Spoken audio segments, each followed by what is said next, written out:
नमस्कार दोस्तों, स्वागत है आपका हमारे इस YouTube चैनल में।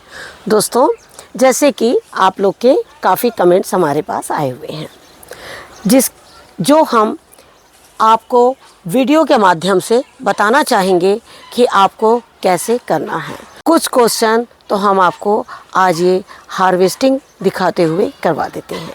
देखिए, एक क्वेश्चन आपका बहुत दिन से वो बार बार हमसे पूछते हैं कि खीरे में हमारे जो हैं वो फूल आ रहे हैं और फल जो हैं वो नहीं आ रहे हैं। बहुत ज़्यादा गर्मी होने से भी ना कई बार जो है वो फल जो है वो पकड़ में नहीं आते हैं और फूल जो हैं वो तो बनते हैं लेकिन फल नहीं बनते हैं। लेकिन एक खासियत ये भी है कि जिसमें फल आना होता है वो खीरा हो गया, तरबूज खरबूज हो गया, ककड़ी हो गया और भी कोई भी सब्जी है वो अपने साथ फीमेल जो है फ्रूट वो लेकर ही आता है। लेकिन अगर आपके खीरे में फ्लावर नहीं आ रहे हैं तो हो सकता है बहुत ज़्यादा गर्मी होने की वजह से भी नहीं आ रहे हैं। खीरा, तरबूज, ककड़ी, ये सारी चीज़ें जो ज़मीन है, जो मिट्टी है, उसमें ठंडक मांगती है। तो देखिए, टेरेस के ऊपर में तो ठंडक नामुमकिन है, लेकिन ज़मीन के ऊपर में जो लगाते हैं उन्हें ठंडक इसलिए मिल जाती है कि गर्मियों में ये जो बेल होती है ना, आप कोशिश करिएगा कि जो खीरे की बेल है या तरबूज खरबूज की बेल है वो इस तरह आपस में ना जुड़ी हुई हो। अगर लंबी बेल जाएगी तो इनके जो फल है वो झड़ जाएंगे।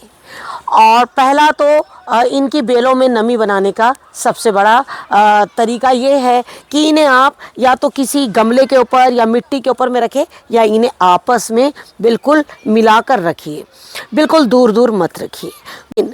अगर आपके खीरे में फ्लावर तो आ रहे हैं और फ्रूट्स भी बन रहे हैं और फिर अगर वो झड़ जा रहे हैं तो हम आपको ये बताना चाहेंगे कि हो सके तो आप उनका हैंड पॉलिनेशन कर दीजिए। हैंड पॉलिनेशन हम आपको बार बार बता रहे हैं।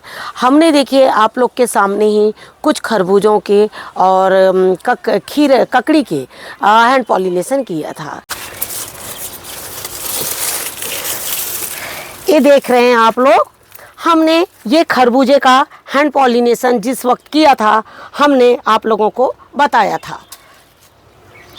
एक ये फल है और आप देख रहे हैं एक ये फल है और अंदर आप देखिए एक ये खरबूजा है। इस तरह से हमारे जो खरबूजे हैं वो हमारे कई खरबूजे लगे हुए हैं।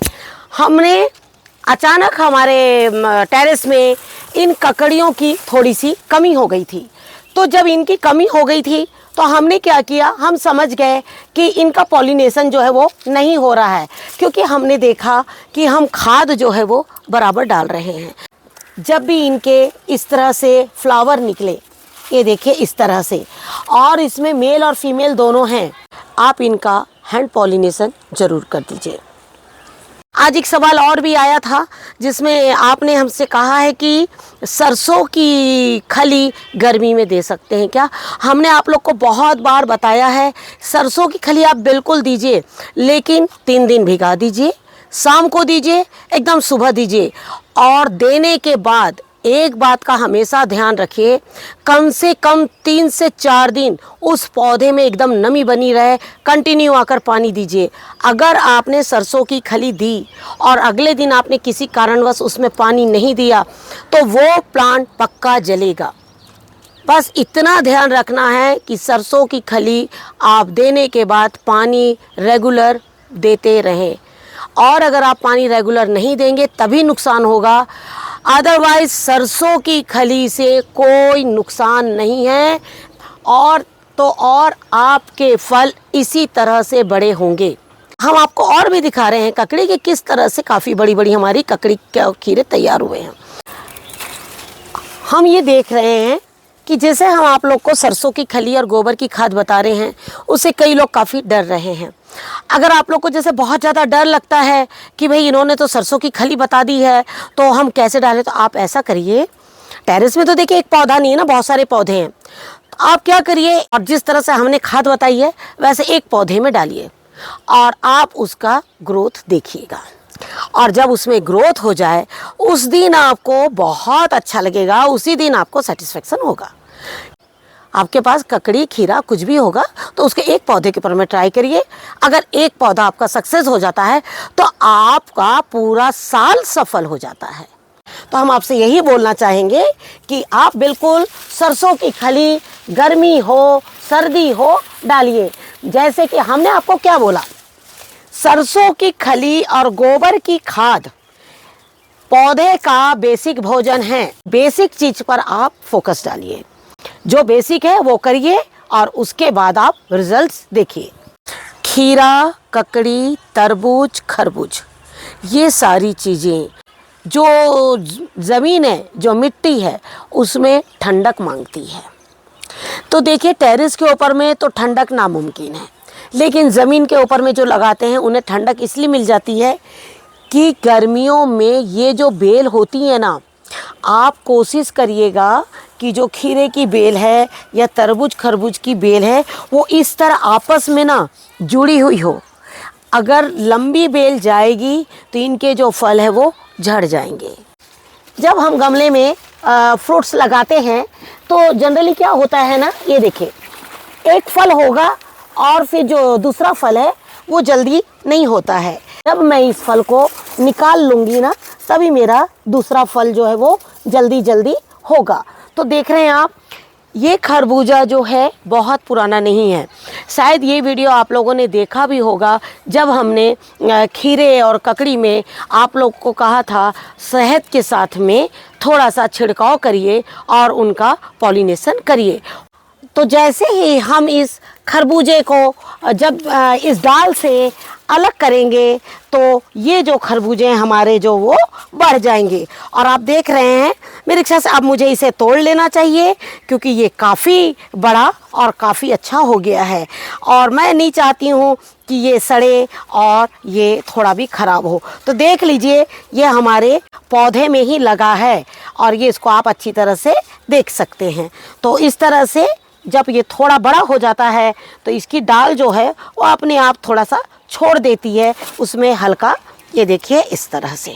हमने ज़्यादातर आप लोगों को ऐसे फ्रूट्स दिखाए हैं जो बहुत इजी ग्रो होते हैं और हम आप लोग से यही बोलना चाहेंगे ऐसे फ्रूट्स बिल्कुल गर्मियों में लगाइए। लौकी, तोरई, ये सब अगर बहुत गर्मी पड़ रही है आपके तरफ तो प्लीज़ उसके तरफ मत भागिए और हो सके तो जितना ज़्यादा से ज़्यादा ककड़ी, खीरा, तरबूज, खरबूज ये सब गार्डन में ज़रूर लगाइए। आपने थोड़े दिन पहले हमने एक वीडियो दिया था जिसमें दिखाया था कि हमने इसमें से कुछ तरबूज निकाले हैं। अभी देखिए वो निकालने के बाद में हमारे ये देखिए फिर से तरबूज जो हैं वो तैयार होने लगे हैं। ये देखिए इस तरह से, ये देखिए। और इनको भी हमने एक ही खाद डाली है, वही है जो हम डालते हैं, लेकिन इसके अलावा भी हम एक खाद आपको और बताने जा रहे हैं। गर्मियों के दिन में हम तरबूज का इस्तेमाल बहुत ज़्यादा करते हैं। तो देखिए तरबूज जो है वो सिर्फ हमारे लिए ही फ़ायदेमंद नहीं है, वो पेड़ पौधों के लिए भी बहुत फ़ायदेमंद है। और हम आपसे ये कहना चाहेंगे कि जब भी आप तरबूज खाएं तो आप क्या करें, इस तरह से उसके हरे छिलकों को निकाल के रख लें और इन छिलकों को फेंके भी ना और गर्मियों में इन्हें डस्टबिन में भी ना डालें और इसका वेस्टेज भी तैयार ना करें। इन्हें डायरेक्ट अपने पौधों में डालिए। जैसे हमने आपको बताया कि ये जो है हमारे क्या है।